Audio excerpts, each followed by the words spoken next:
یار په آینه کې خو سپرلی زرغونولی شو یار په آینه کې خو سپرلی زرغونولی شو سوال زما د زړه چې پکې راغلو اشنا غلی شو سل زما سوالونه په سل رنګه خدا سوالو یو سل زما سوالونه په سل رنګه خدا سوالو یو خو د ناترسه په دې سلو کې منلی شو ستا د نظر غشي مې زړه وویشت پکې ودرېدو ستا د نظر غشي مې زړه وویشت پکې ودرېدو خوښ یې شو دا کور ګنې بهر هم ترې وتلی شو ته ورته څه راغلې د دنیا هم ورته مخه شوه ته ورته څه راغلې د دنیا هم ورته مخه شوه زړه که د حمزه وړوکی کور و خو اوس کلی شو خوږو مینوالو سلامونه نیکې هیلې او احترامات مې ومنئ د حمزه بابا د دغه شعرونو سره ستاسو په خدمت کې امداد خلیل حاضر دی د یو نوي ویلاګ سره مینوالو ډیره بخښنه غواړم افسوس سره دا وایم چې نن زما سره په دغه ویلاګ کې کم شاعر خو نشته هیڅ چا سره رابطه نه وه د چا نه مې وخت نه و اخیستی نو غوره مې وګڼل چې نن د سره خپل څو شعرونه شریک کړم امید دی ستاسو به خوښ شي ما ته په کمنټس کې خپله رایه وښایئ شعرونه عرض کومه د چا په مینه په کرم جوړ دی د چا په مینه په کرم جوړ دی د زړه په کور کې مې ماتم جوړ دی د چا په مینه په کرم جوړ دی د زړه په کور کې مې ماتم جوړ دی تمامه شپه ورته سلګی وهمه ستا د تصویر نه راته غم جوړ دی تمامه شپه ورته سلګی وهمه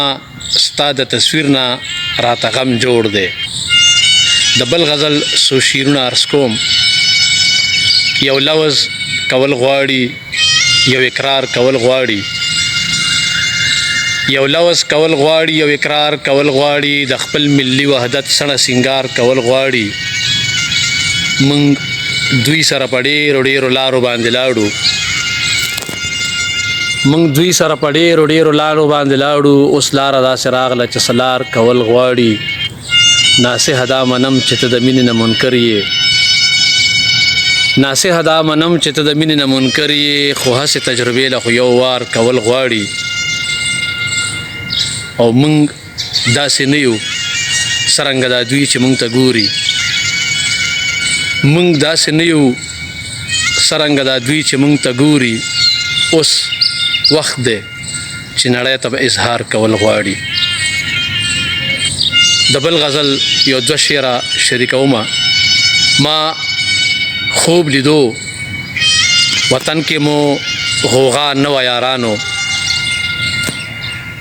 ما خوب لیدو وطن کې مو غوغا نه وه یارانو زما د خوشحالۍ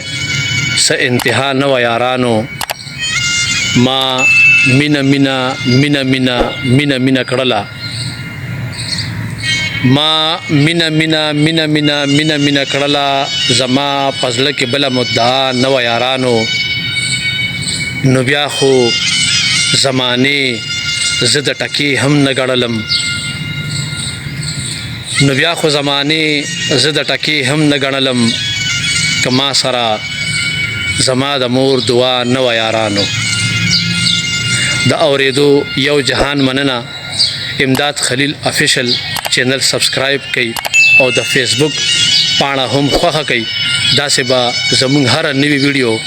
د ټولو نه مخکې تاسو ته ملاویږي تر بل ویلاګ پورې درنه اجازت غواړم د الله په امان